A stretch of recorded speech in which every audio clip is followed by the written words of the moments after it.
first, on the streets at night with the outreach workers tackling a desperate cycle of addiction and homelessness. More than 2,500 people spent at least a night sleeping rough last year across our 3 cities. Well, that's according to figures released to this programme, which show numbers rising sharply in Derby. Tonight, we investigate what's driving that rise and we hear from people who've survived on the streets. First, though, our social affairs correspondent Jeremy Ball reports on how one team is really trying to save lives. This is normally locked up, so we're just going to go and check behind there. Searching secluded hideaways in Normanton, an abandoned blanket. We're out with Daisy and Emma from Derby's Rough Sleeping team. We've got some bedding, people's belongings. It's 5:30 in the morning. That's the only way to really know who's outside at night. If I was in an emergency, I'd just press this big red button. And it's about much more than finding them somewhere to stay. They're offering everything from help with rent bills to treatment for drug addiction. As you can see on the floor, there's lots of used needles and spoons. This is where 3 addicts spent several weeks sharing a mattress. It's horrendous, isn't it? Yeah, really. What were you bad. able to do for those people? We've been able to get them into temporary accommodation and then move them on into more longer term accommodation. But getting them off the streets, I mean, it's so easy to catch diseases and stuff down here. We can get them into treatment, we can get them into housing, linking in with their GP. Hello. Sorry to wake you up. But this man sleeping in the city centre didn't want their help. They'll need to earn his trust. Morning. How are you doing, darling? Do you want to come into the council house today? And they found beds for this couple several times. They're back on the streets again. Obviously, when we do put them in the refuges and things like that, there is got a time where they do have to be in. And obviously, if they're intoxicated, they can't get there for that time. What are you doing here? In a tunnel under the street, a man who's left his hostel to drink and take drugs. We'll leave you to it then. They're trying to move him into specialist-supported accommodation. And sleeping rough doesn't always mean being hidden away. We are under the A52 flyover here, and just look at this. 2 men in 2 tents by a concrete pillar. Morning. These men aren't entitled to housing in Derby because they're from out of town.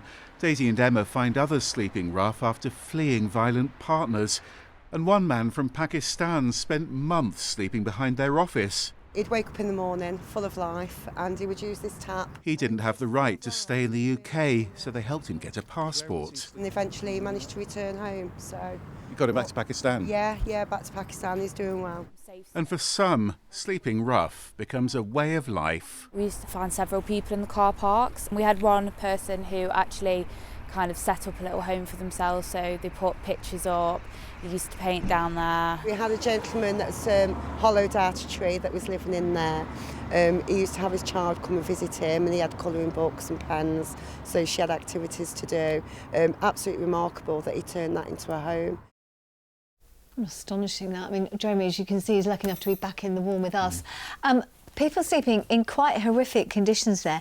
And it's really sad, isn't it, that some do think that really staying on the street is possibly their best option. Yeah, I mean, it does sound desperate, doesn't it? But there can be good reasons. I mean, in Nottingham, for instance, they found rough sleepers who've actually left self-contained flats because they simply can't cope with things like the bills or even the loneliness. And they tell me they've also had hostility sometimes from groups of rough sleepers, and what they're worried about there is that those people might be exploited in some way.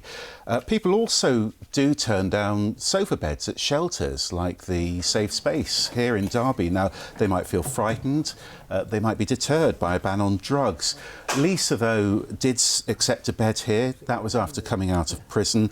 They also got a place for Dave when he was in hospital. And Dave told me how he'd previously been evicted from a hostel called Milestone House. I had a disagreement at Milestone with one of the residents there. They kicked me out of there.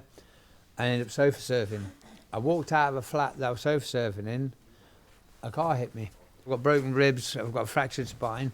I mean, I've got so much going on. And the hospital, when they released me, they said if we release him to the street, you get pneumonia, he'll die. Because I've had pneumonia already. I was desperate. Yeah, just not knowing if I wake up in the morning, am I going to get attacked? Am I going to get raped? Am I going to get beat up, stabbed, robbed?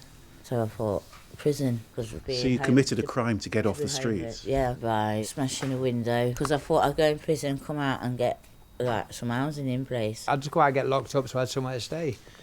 But then you realise it's costing the taxpayers, it's costing people money. Now keep going back to prison, keep going back to prison. It's a lot of money they're paying to keep you there. You're positive about the future now, aren't you? Yeah, I am. Yeah, I'm positive about the future. I'm just hoping I don't have to go back to sleeping again because I think things are looking up for me. It's horrible. I've got my family, you know, I've got like probation help me. I've got Joe's staff here in Safe Space who helps me a lot. If it wasn't for this place, I'd be dead now, I know I would. I can't go back down that road again. I don't want to be a bad taste in my grandson's mouth when he talks about me. You know, I want to say, well, look, he was in addiction, in crime all his life, but he sorted it. That's what I want them to talk about. So let's look at the figures then behind the faces. So how many people are there, do we think, sleeping rough? Well, the government's official snapshot, Anne, is only for a single night. So we've used freedom of information requests to get a handle on the full scale of this. And the city outreach teams keep records of everyone they find sleeping rough. Now, here are the numbers for the whole of last year. 631 people spent at least a night outside in Derby. That is 33% up on last year. Nottingham's long been a bit of a magnet for rough sleepers. 1,400 people found there last year. In Leicester, they found another 500 people. That is actually down on the year before. They think that's partly the result of new incentives for private landlords.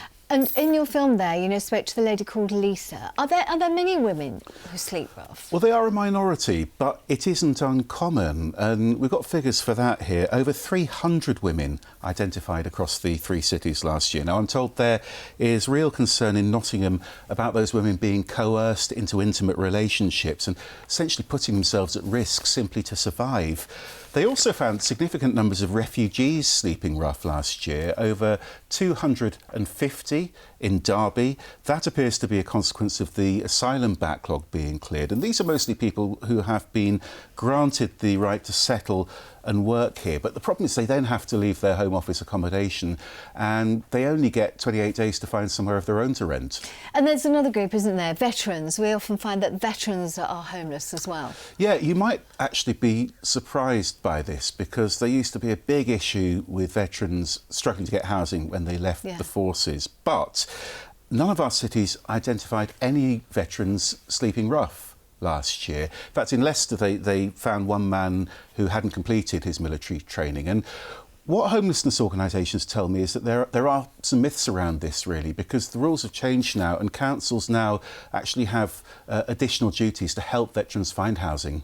And talking about help, you know, we saw the wonderful ladies going around there in the night to help people, but what other help is there to help stop people sleeping rough? Well, the first thing you can do if you are worried about someone is use a website called StreetLink to contact those outreach teams. Councils will often be able to offer people a temporary hostel or B&B or something like that. They also find people sleeping rough just for a night or two. I'm told in Derby they actually found one man after the Download Festival who'd run out of money and couldn't afford the fare back to Scotland. The really big challenge, though, of course, is those really entrenched rough sleepers. As you know, they need a lot of specialist support, and that kind of specialist accommodation really doesn't come cheap. No, it doesn't. Thanks indeed for that, Jeremy. And you can read more about this story. It's on the BBC News website and also on the BBC News app this evening.